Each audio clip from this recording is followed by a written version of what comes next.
اللہ تبارک و تعالی بہت سارے لوگوں کو مالی طور پر اپنے فضل سے وسعت عطا کرتا ہے۔ ان کے قریبی لوگوں سے بڑھ کر بعض اوقات ان کے اپنے بہن بھائیوں سے بھی زیادہ اللہ تعالیٰ انہیں نوازتا ہے۔ لیکن یہ یاد رکھیے گا کہ جب اللہ تبارک و تعالیٰ کسی کو رزق میں، مال میں وسعت عطا کرتا ہے تو اس میں اللہ تعالیٰ غریبوں کا بھی حصہ رکھتا ہے، اس میں ضعیفوں کا، کمزوروں کا، غرباء کا، مساکین کا حصہ ہوتا ہے۔ الحمدللہ اللہ تعالیٰ مسلمانوں کو توفیق عطا کرتا ہے، مسلمان اپنے غریب بہن بھائیوں کے لیے اپنے جائز اور وسیع مال میں سے خرچ کرتے ہیں۔ وہ خرچ کرنا بہت بڑی سعادت کا باعث ہوتا ہے، بہت بڑی نعمت کا باعث ہوتا ہے، اللہ کے حضور اس کا بڑا درجہ اور مقام ہے۔ لیکن ایک شرط ہے صرف اس خرچ کرنے میں، اگر اس شرط کو پورا کر لیا جائے تو پھر تو اس کا اجر اتنا وسیع ہو جاتا ہے، پھر تو اللہ کی بارگاہ سے اتنی وسعت نصیب ہوتی ہے کہ انسان کے دل اور ذہن سے ہر قسم کا غم اور حزن دور ہو جاتا ہے۔ یہ قرآن مجید کی سورہ بقرہ ہے۔ اللہ تعالیٰ نے فرمایا الذین ينفقون اموالهم فی سبیل اللہ، فرمایا وہ لوگ جو اپنا مال اللہ کے راستے میں خرچ کرتے ہیں، ثم لا یتبعون ما انفقوا منا ولا اذی، وہ خرچ کرنے کے بعد نہ احسان جتلاتے ہیں نہ ان لوگوں کو تکلیف دیتے ہیں جن پر خرچ کیا۔ احسان جتلانا ہی بہت بڑی تکلیف ہے۔ یوں تو ہر ایک کو شیطان سے ڈر لگتا ہے اور مجھ کو انسان سے ڈر لگتا ہے، اور جس کی ہر بات میں پوشیدہ ہو نشتر کی چبھن، ایسے ہر صاحب احسان سے ڈر لگتا ہے۔ وہ احسان کرے گا اور نشتر چبھوئے گا، تکلیف نہ دے خرچ کرنے کے بعد، احسان نہ جتلائے تو مالک تو ایسے لوگوں کو کیا دے گا؟ تو فرمایا لہم اجرہم عند ربہم، ان لوگوں کا اجر ان کے رب کے پاس ہے، اللہ کے پاس اجر ہے ان لوگوں کا۔ گویا وہ تمہیں بتایا نہیں جا سکتا، سمجھایا نہیں جا سکتا، وہ صبح قیامت ہی کھلے گا اللہ کتنا اجر عطا فرماتا ہے۔ قرآن مجید نے بیان کیا 10 گنا بھی اور 700 گنا بھی، جتنی نیت اچھی اتنا اجر زیادہ بیان کیا مختلف جگہوں پہ قرآن پاک میں، احادیث مبارکہ میں۔ لیکن اس آیت میں فرمایا لہم اجرہم عند ربہم، ان کا اجر ان کے رب کے پاس ہے۔ ایک اجر بتا دیا یہاں، کون سا؟ فرمایا ولا خوف علیہم ولا ہم یحزنون، یہ جو بغیر احسان جتلائے اور بغیر تکلیف دیے خرچ کرتے ہیں نا، انہیں نہ کوئی خوف ہوگا اور نہ یہ کبھی غمگین ہوں گے۔ ان کے دل سے، ذہن سے اللہ تعالیٰ خوف کو، حزن کو، غم کو لے جائے گا۔ او یارو مجھے بتاؤ تو صحیح، دنیا میں جو بندہ ٹینشن سے آزاد ہو جائے، خوف اور غم اور حزن ہی نکل جائے، اس سے بڑی کوئی سعادت ہے؟ تو قرآن مجید فرماتا ہے کہ یہ اس بندے کو حاصل ہوگا جو رب کے راستے میں خرچ کرے، نہ پھر احسان جتلائے اور نہ تکلیف دے۔ لا خوف علیہم ولا ہم یحزنون، نہ کوئی خوف ہوگا نہ یہ لوگ غمگین ہوں گے۔ 1000 دینار سونے کے سکے، اچھا دور تھا قحط کا، لوگوں کے حالات خراب تھے، جنگ کے لیے روانہ ہونا تھا تبوک کے لیے لوگوں نے۔ اللہ کے محبوب علیہ السلام نے اعلان فرمایا کہ بھئی تعاون کرو، سب لوگ مجاہدین کو لے کے جانا ہے۔ بہت بڑی رقم حضرت عبد الرحمن ابن عوف نے بھی دی، 1000 دینار سیدنا عثمان غنی نے لا کے محبوب کی جھولی میں ڈال دیے۔ حضور نہ ان پیسوں میں انگلیاں پھیرتے، اور جو لفظ ہیں صحیح حدیث میں وہ بڑے انوکھے ہیں۔ حضور فرمانے لگے آج کے بعد عثمان کوئی عمل بھی کرے انہیں نقصان کوئی نہیں ہوگا۔ اور ایک روایت میں محبوب نے فرمایا اے اللہ میں عثمان سے راضی ہوں، تو بھی اس سے راضی ہو جا۔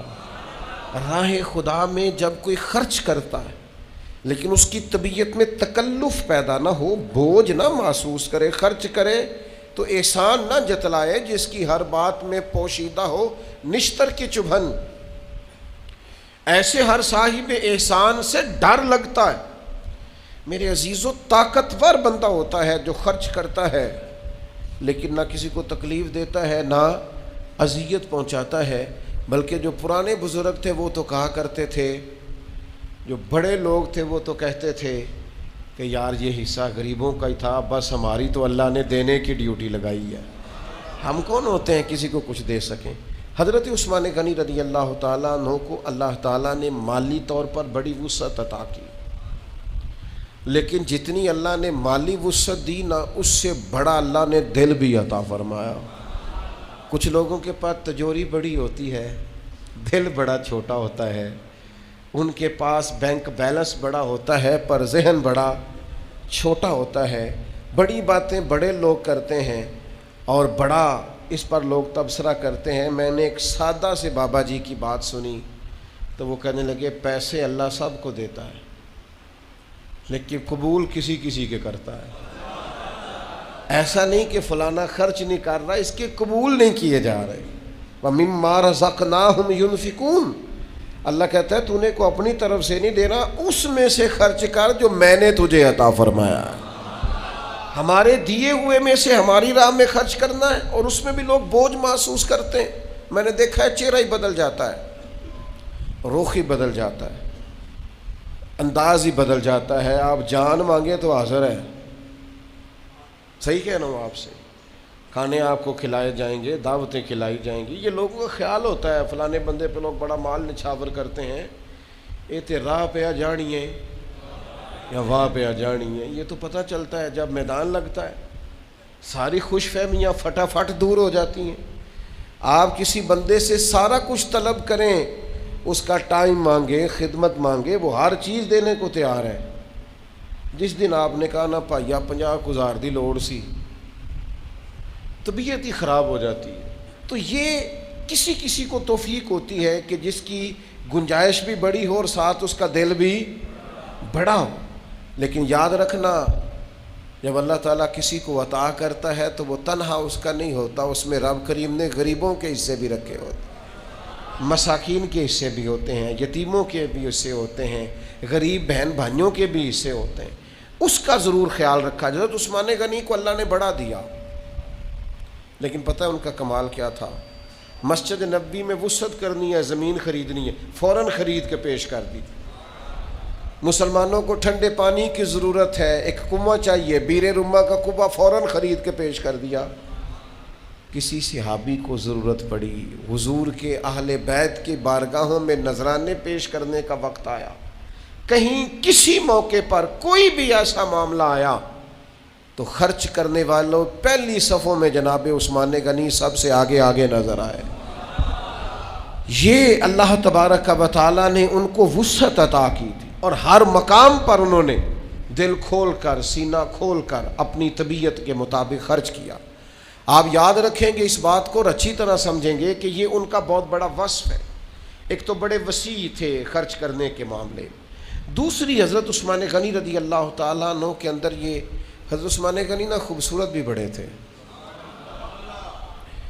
ایک مقام پہ فرمایا، حدیث پاک میں نبی کریم علیہ السلام نے فرمایا کہ جب تمہیں کوئی ضرورت پڑے نا، حاجت پڑے، تو روشن چہرے والے آدمی سے بات کیا کرو، خوبصورت چہرے والے لوگ۔ یہ چہرہ بھی بہت بڑی دلیل ہوتا ہے، بہت بڑی علامت ہوتا ہے، چہرے کا تابناک ہونا، روشن ہونا۔ اس سے مراد یہ نہیں کہ آدمی بڑا گورا چٹا ہو، چہرے کا روشن ہونا اور چیز ہے، تابناک ہونا اور چیز ہے، وزادار ہونا اور چیز ہے۔ اللہ کے محبوب نے تو فرمایا جسے دیکھ کے رب یاد آئے وہ اللہ کا ولی ہے۔ چہرے جو ہوتے ہیں نا، چہرے ہی ہوں گے قیامت میں، وجوہ یومئذ ناظرہ الی ربہا ناظرہ۔ فرمایا قیامت میں کچھ چہرے چمکدار ہوں گے، کیوں؟ اس لیے کہ اپنے رب کا دیدار کریں گے۔ چمکدار ہوں گے کچھ چہرے، اللہ کو دیکھیں گے، چمک اٹھیں گے۔ حضرت عثمان غنی اتنے خوبصورت تھے کہ حضور علیہ السلام سے ایک شخص نے پوچھا جنت میں بجلی ہوگی؟ ہے نا بجلی کا ذکر قرآن میں، یکاد البرق یخطف ابصارهم، بجلی کا بجلی ہوگی جنت میں؟ اللہ کے حبیب علیہ السلام فرمانے لگے جب عثمان غنی جنت میں منتقل ہوں گے تو ان کے چہرے کی برکت سے اللہ نور علی نور فرما دے گا. سونے بڑے تھے لیکن اتنے خوبصورت تھے، اس کے ساتھ اتنے وزادار تھے. حضرت عثمان غنی قسم اٹھا کے کہتے ہیں، اور یہ دعویٰ چند لوگوں نے کیا ہے دنیا میں، قسم اٹھا کے حضرت عثمان غنی کہتے ہیں مجھے اللہ کی قسم، قبولیت اسلام کے بعد تو خیر رانگی اور ہے، فرماتے ہیں دور جاہلیت میں بھی میں کبھی بے حیائی کے قریب نہیں گیا. اللہ نے شرمگاہ کو محفوظ رکھا. عفت، پاک دامنی، ترہ امتیاز ہے سیدنا عثمان غنی کا. حضرت عثمان غنی کو اللہ تبارک و تعالی نے یہ خاص نعمت عطا فرمائی. پھر اس کے بعد حضرت سیدنا عثمان غنی رضی اللہ تعالیٰ عنہ کو مزاج اللہ تبارک و تعالیٰ نے ایسا دیا تھا کہ جب سخت فتنے آ گئے تھے نا، آزمائشیں آ گئی تھیں، کبھی کبھی انسان پر ایسا وقت آتا ہے کہ چاروں جانب سے اسے فتنے گھیر لیتے ہیں. ایک درویش کہا کرتے تھے کبھی کبھی پتھر کھانے کا ٹائم آ جاتا ہے، تو بندے کو چاہیے نا کہ پھول کھانے کے دنوں میں جس طرح وہ خوش رہا ہے، اسی طرح اللہ کی رضا پر ان دنوں میں بھی خوش رہے. فتنوں کا دور آیا، چاروں جانب سے حضرت عثمان غنی پر بلوائیوں نے گھیر لیا، حالات اور کے اور ہو گئے، اور شدید فتنہ گری ہے.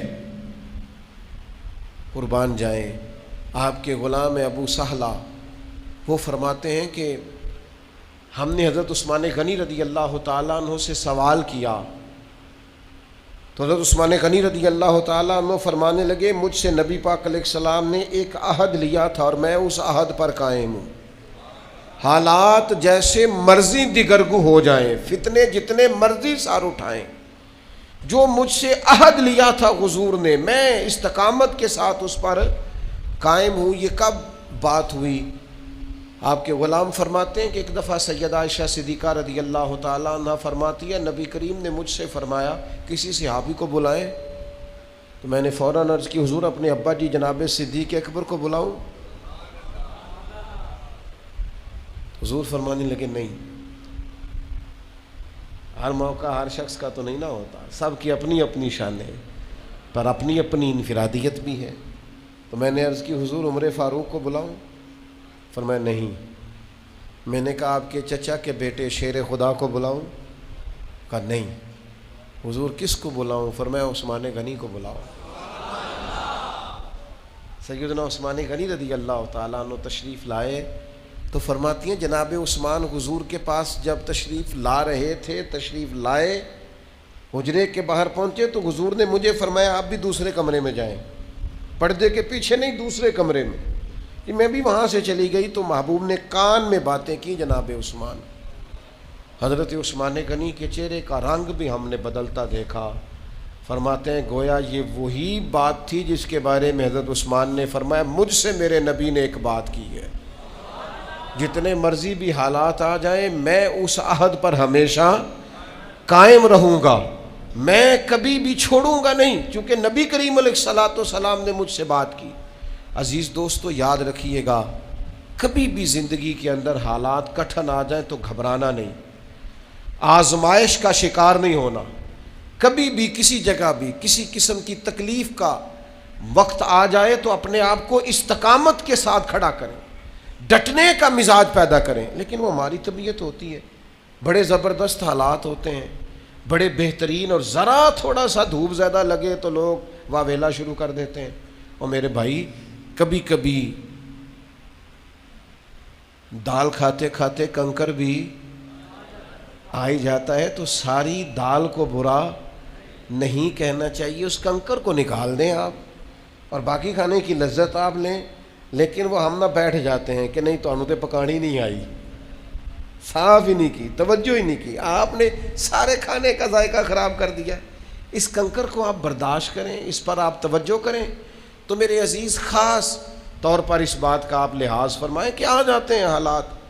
پھر حضرت عثمان غنی رضی اللہ تعالیٰ عنہ میں ایک اور بڑی خوبی تھی. سیدنا عثمان غنی رضی اللہ تعالیٰ عنہ اس خوبی کے بھی ماہر تھے، وہ فرمایا کرتے تھے کہ لوگوں کی اچھائیوں میں لوگوں کے ساتھ رہیں، لیکن کبھی بھی جب لوگ برائی کی طرف جائیں تو پھر ان کے ساتھ ہم پتہ کیا کرتے ہیں، ہم کہتے ہیں میں یاروں کا یار ہوں. بھئی یاروں کے یار آپ شر میں بھی ہوں گے، برائی میں بھی ہوں گے، نافرمانی اللہ کی ہوگی پھر بھی آپ یاروں کے یار ہوں گے. حضرت عثمان غنی رضی اللہ تعالیٰ عنہ فرمایا کرتے تھے جب لوگ اچھائی کریں تو ان کے ساتھ مل کر اچھائی کرو، لیکن جب لوگ برائی کرنے لگے تو ان کو چھوڑ دو.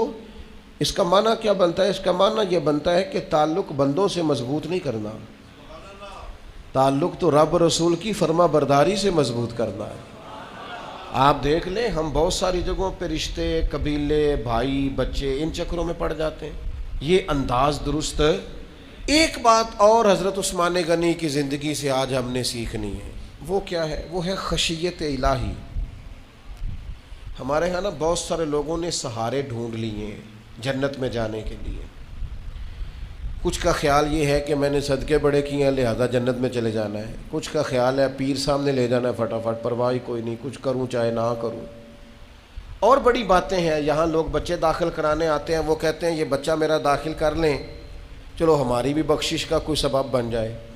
تو میں کہتا ہوں بچہ حفظ کرے گا، آپ کی بخشش کا سبب تو بنے گا، لیکن اگر آپ نے حقوق العباد ساری زندگی ضائع کی ہیں تو اس حافظ کی سفارش وہاں کیا کرے گی؟ آپ اللہ کے بندے اپنے لیے خود رستے کا کیوں تعین نہیں کرتے؟ اگر آپ کو اتنا شعور ہے کہ میں گناہگار ہوں تو اس کی برکت سے جنت میں جاؤں گا، تو یہ شعور بھی تو آپ کو ہونا چاہیے نا کہ میں گناہگار ہوں تو مجھے نیک بھی ہونا چاہیے. یہ مختلف قسم کے ہیلے بہانے لگا کے اپنے آپ کو مطمئن کرنا. بہت سارے لوگ کہتے ہیں اللہ بڑا مہربان ہے لہذا معاف کر دے گا. تو میں کہتا ہوں آپ کا بچہ آپ کی نافرمانی کرے تو آپ تو کوئی مہربانی نہیں کرتے. آپ تو کہتے ہیں میری بات نہیں مانی، بیوی کی مان لی، سسرال کی مان لی، میرے ساتھ رہ ہی نہیں سکتا. ایک بات پر آپ مہربان نہیں ہوتے، میرا نافرمان ہے لہذا کوئی مہربانی نہیں. تو اللہ کی نافرمانی کر کے مہربانی کی فٹافٹ امید لگاتے ہیں. میں رحمت الہی سے مایوس نہیں کرتا، ضرور امید رکھیں، لیکن ان لوگوں کو بھی تو دیکھو نا جو بہت بڑے تھے. ایک دفعہ نہیں کئی دفعہ زبان رسالت سے حضرت عثمان غنی کو جنت کی بشارت ملی ہے. کئی دفعہ حضور نے فرمایا عثمان جنتی ہیں، لیکن پھر بھی حضرت عثمان غنی رضی اللہ تعالیٰ عنہ کسی قبر پر کھڑے ہوتے تھے تو اتنا روتے تھے کہ داڑھی مبارک پر آنسوؤں کے قطرے گرتے تھے. تو حضرت عثمان غنی فرمانے لگے میں نے نبی کریم علیہ السلام سے سنا ہے قبر آخرت کی منزلوں میں سے پہلی منزل ہے، جو یہاں کامیاب ہو گیا آگے بھی کامیاب ہوگا، اور جو یہاں مسائل کا شکار ہوا، آزمائش میں آیا، اگلی منزلیں بھی اس کے لیے مشکل ہو جائیں. اور پھر حضرت عثمان غنی فرماتے ہیں میں نے نبی پاک علیہ الصلوۃ والسلام سے یہ بھی سنا ہے کہ اللہ کی قسم میں نے عذاب کے جتنے مناظر بھی دیکھے ہیں ان میں قبر کا عذاب سب سے بڑھ کر سخت ہے. لہٰذا حضرت عثمان غنی رویا کرتے ہیں. اور حضرت عثمان غنی ایک اور حدیث بھی روایت کرتے ہیں، فرماتے ہیں نبی پاک علیہ الصلوۃ والسلام جب میت کو دفن کر کے فارغ ہوتے تھے نا، کسی کا جنازہ ہوتا، جنازے کے بعد جب تدفین ہوتی، اور تدفین سے جب اللہ کے محبوب علیہ الصلوۃ والسلام فارغ ہوتے تو قبر کے پاس کھڑے ہو کر حضور فرماتے اپنے بھائی کے لیے استغفار کرو، اس کے لیے دعا کرو کہ یہ ثابت قدم رہے، کیونکہ اس سے اب پوچھ گچھ شروع ہو رہی ہے، اب قبر میں سوال جواب کا وقت آ گیا، لہٰذا اپنے بھائی کے لیے اب دعا استغفار یہ ٹائم ہے دفن کرنے کے بعد دعا کریں. اللہ ہم سب کے حق میں رحمت والا فیصلہ کرے. ہم کمزور لوگ ہیں، زمین کے اوپر بھی اللہ رحم ہی فرمائے اور زمین کے نیچے بھی اللہ رحم ہی فرمائے. اللہ کریم رحمت فضل اور کرم معاملہ فرمائے. دوسری بات یہ تھی کہ حضرت عثمان غنی میں زہد بڑا تھا. ہم نہ آہستہ آہستہ اعمال حسنہ سے جان چھڑاتے ہیں اور نوافل پر تو بالکل خیال نہیں کرتے. آج کل میں بڑی تلقین کرتا ہوں دوستوں کو کہ یہ دن ہیں 4 سخت گرمی کے جن میں فجر میں اٹھنا تھوڑا مشکل ہے، توجہ کریں تھوڑی سی، بڑے الارم لگائیں، فجر کی نماز کے لیے اپنے آپ کو بیدار کریں، اپنے اندر ذوق پیدا کریں. اور جن لوگوں کو ان دنوں میں تہجد تھوڑی مشکل محسوس ہو، وہ رات کو جب سونے لگیں تو کچھ نفل پڑھ کے سو جائیں تاکہ قیام اللیل کا کچھ موقع نصیب ہو. کوشش کریں، چلے کبھی صحیح ٹھنڈے دنوں میں صحیح، لیکن کبھی پیر شریف کا روزہ بھی نصیب ہو جائے. حضرت عثمان غنی امیر المومنین ہے، لیکن ایک غلام نے، حضرت مغیرہ بن شعبہ رضی اللہ تعالیٰ عنہ کے غلام نے آپ کو اپنی شادی پہ بلایا، دعوت دی. حضرت عثمان غنی رضی اللہ تعالیٰ عنہ شادی پہ پہنچ گئے اور غلام نے کہا حضور کھانا کھائیے. تو فرمانے لگے میں تو نے دعوت دی تھی، برکت کی دعا کرنے کے لیے حاضر ہو گیا ہوں، لیکن فرمانے لگے کھانا اس لیے نہیں کھا سکتا کہ میں نے اللہ کی توفیق سے روزہ رکھا ہوا ہے. تمہارا دل نہ ٹوٹے، آ گیا ہوں، کھانا نہیں کھا سکتا کیونکہ خدا نے توفیق دی ہے، فضل کیا ہے، کرم کیا ہے، اور میں روزے سے ہوں. حضرت عثمان غنی رضی اللہ تعالیٰ عنہ کو اللہ نے پھر لوگوں کی طبیعتوں میں تکلف بڑا آ گیا ہے. ہر آدمی کی کچھ نہ کچھ شان ہے، ہر آدمی کا وزٹنگ کارڈ ہے، ہر ایک کے پاس حوالے ہیں. ہم اس صف میں کھڑا ہونا پسند نہیں کرتے جس صف میں اللہ کی ساری مخلوق کھڑی ہے.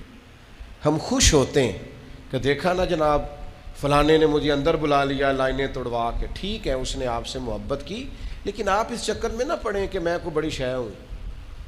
آپ زمین پر رہیں. حضرت عثمان غنی کروڑ پتی تھے اپنے زمانے میں، پھر امیر المومنین بنے تو لاکھوں مربع میل کے حکمران تھے. لیکن صحابہ فرماتے ہیں کہ مسجد میں سنگریزے پڑے تھے، چھوٹے چھوٹے پتھر. تو حضرت عثمان غنی کو ہم نے دیکھا کہ وہ اپنے جوتوں کے ساتھ وہ پتھر ہٹا رہے تھے. جا کے حضور یہ کیا کر رہے ہیں؟ فرمایا یار نمازی آئیں گے نماز پڑھنے والے تو ان کے پیروں کو چبھیں گے. میں نے کہا تھوڑی صفائی کر دوں، تھوڑا ذرا ان کو ہٹا دوں تاکہ راستہ بن جائے. انسان کو اپنے پیسوں سے، اپنے قد سے، اپنے القابات سے تو بڑا نہیں ہوتا، وہ اپنے کردار سے ہی بڑا ہوتا ہے، اخلاق سے ہی بڑا ہوتا ہے.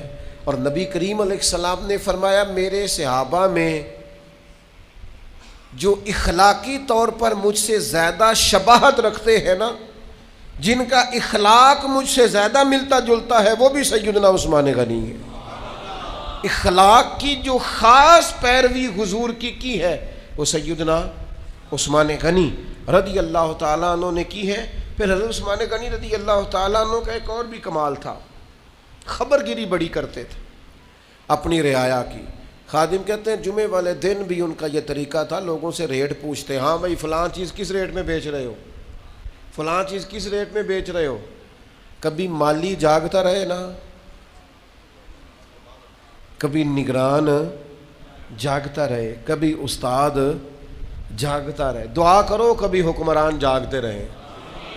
ٹھنڈے کمروں میں اے سی لگا کے سو جاتے ہیں تو پھر غریبوں کا کوئی پرسان حال نہیں رہتا.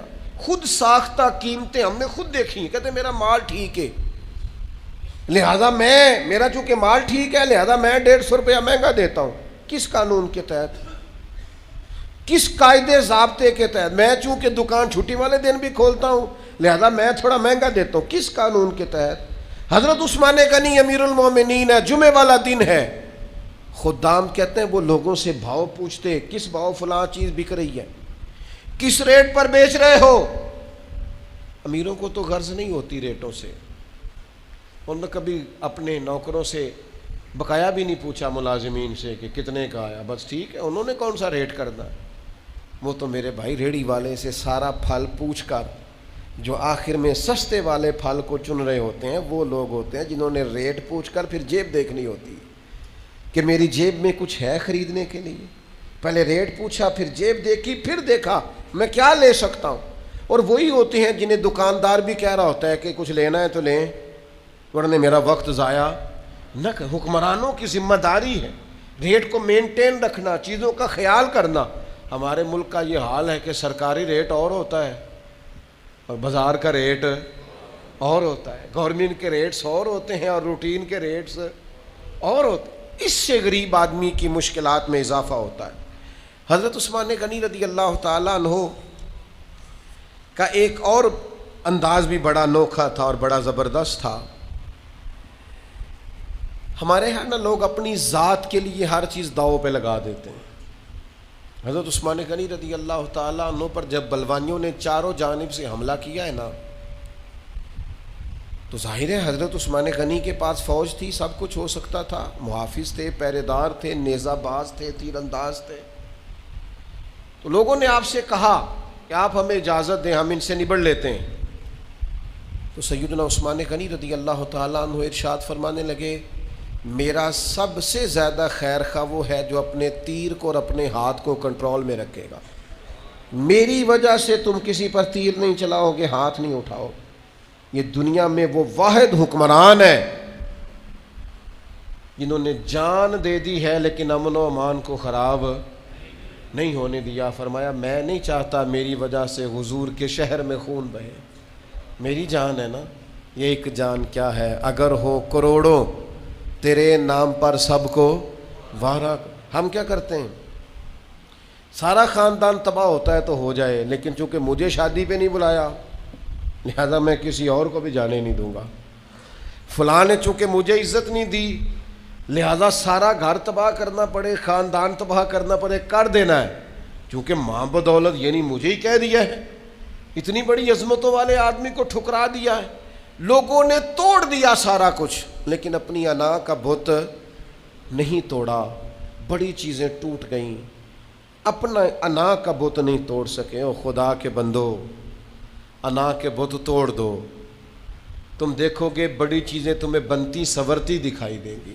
حضرت عثمان غنی کا کبھی ذکر کرو گے تو انشاءاللہ دل ٹھنڈا ہوگا. میں تو کبھی حضرت عثمان غنی کے تذکرے پڑھتا جاتا ہوں تو مجھے محسوس ہوتا ہے کہ دنیا میں اگر لوگ بخیلی کو ختم کرنا چاہتے ہیں، امیر اور غریب اس طرح رہنا چاہتے ہیں کہ ہر امیر غریب کا خیال کرے، تو حضرت عثمان غنی کی سیرت کو عام کرو. اگر چاہتے ہو زمانے میں عاجزی کا کلچر پھیلے تو حضرت عثمان غنی کی سیرت کو عام کرو. مسلمانوں، فحاشی، عریانی، بے حیائی، اس ماحول میں اگر لوگ چاہتے ہیں کہ آنے والی نسل عفت اور پاکیزگی سے وقت گزارے تو ضروری ہے سیدنا عثمان غنی کا سیرت کردار عام کیا جائے. اگر لوگ چاہتے ہیں کہ درگزر، برداشت، حوصلہ، انا کا بت توڑنا یہ دنیا میں عام کیا جائے تو حضرت عثمان غنی کی سیرت کو عام کیا جائے. دنیا میں جب بھی کوئی شرم و حیا پر دیوان لکھے گا تو لازم ہے کہ وہ سیرت عثمان لکھے گا. ضروری ہوگا کہ حضرت عثمان کی بات لکھی. سارا کچھ بھلا ہوا کیوں؟ ایک بات آخر میں سماعت کریں، یہ ہوا کیوں؟ یہ جو صحابہ تھے نا، ان پر رب رسول کی بات طاری ہو جاتی تھی. ہمارے ذہنوں میں جس طرح بعض چیزیں، بعض پریشانیاں طاری نہیں ہو جاتی، اس طرح ان لوگوں پر حضور کی بعض چیزیں طاری ہو جاتی تھی. مسند احمد کی روایت عرض کرنے لگا ہوں.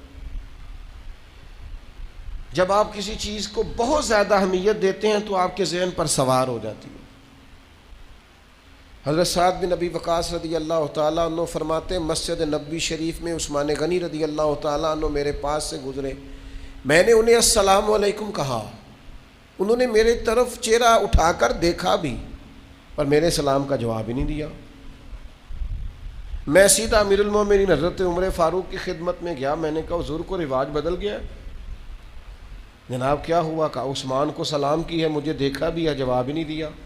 حضرت عثمان غنی کی خدمت میں پیغام پہنچا، وہ تشریف لائے. حضرت عمر فاروق رضی اللہ تعالیٰ عنہ کہنے لگے سعد کیا کہہ رہے ہیں؟ آپ نے سلام کا جواب ہی نہیں دیا. فرمانے لگے نہیں، ایسا تو کچھ نہیں ہوا. جناب سعد بن ابی وقاص نے یاد دلایا، کہا آپ کو یاد نہیں؟ آپ گزر رہے تھے میرے سامنے سے اور میں نے السلام علیکم کہا تو آپ نے میری طرف دیکھا بھی لیکن آپ نے میرے سلام کا جواب ہی نہیں دیا اور گزر گئے. تو حضرت عثمان غنی کو یاد آ گیا اور جب یاد آیا تو کہنے لگے سعد میں اللہ سے بھی معافی مانگتا ہوں، میں رجوع کرتا ہوں اپنے رب کی بارگاہ میں، توبہ کرتا ہوں. لیکن فرمانے لگے اصل بات یہ ہے کہ جب آپ میرے پاس سے گزرے تھے تو میرے ذہن میں حضور کا فرمان چل رہا تھا. اور فرمایا میں نبی پاک کے اس فرمان کو سوچ رہا تھا جو سرکار نے ایک دفعہ مجھ سے کہا تھا. فرمایا جب بھی میں رسول اللہ صلی اللہ علیہ وسلم کی اس بات کو سوچتا ہوں مجھے ایسے لگتا ہے میرے دل پر بھی پردہ آ گیا ہے, میری آنکھ پر بھی پردہ آ گیا ہے, بس حضور کی بات یاد رہتی ہے اور کوئی چیز یاد ہی نہیں رہتی, بس حضور کی بات نظر آتی ہے اور کچھ نظر نہیں آتا, ہر چیز پر پردہ محسوس ہوتا ہے, پوری طرح طاری ہوتی تھی چیزیں. او دوستو ہمارے ساتھ بھی ایسا ہوتا ہے, کئی دفعہ بندہ پاس سے گزر جاتا ہے ہمیں یاد ہی نہیں رہتا, توجہ ہی نہیں ہوتی, کیوں کہ دماغ پر کوئی اور چیز سوار ہوتی ہے, چیزیں طاری ہوتی ہیں. حضرت عثمان غنی کے ذہن پر کیا سوار ہے؟ حضور کا ارشاد, نبی پاک کی باتیں, ہر وقت حضور کے تذکرے ذہن پر سوار ہیں. جب پوری طور پر سرکار کی باتیں طبیعت پر چھا جاتی ہیں پھر شرم و حیا پیدا ہوتی ہے, پھر سخاوت آتی ہے, عفت و پاک دامنی آتی, وزاداری آتی ہے, تقوی آتا ہے, ورع آتا ہے, زہد آتا ہے. ہم نہ دین کو پوری طور پر ذہن پر سوار نہیں کرتے, دنیا سوار رہتی ہے, پیسے سوار رہتے ہیں, شہرت سوار رہتی, بڑا کچھ سوار ہوتا ہے. یہ ساری چیزیں حضرت خواجہ نظام الدین صاحب محبوب الہی فرمایا کرتے تھے, دولت تجوریوں میں رکھ لیا کرو, دلوں میں نہ رکھا کرو.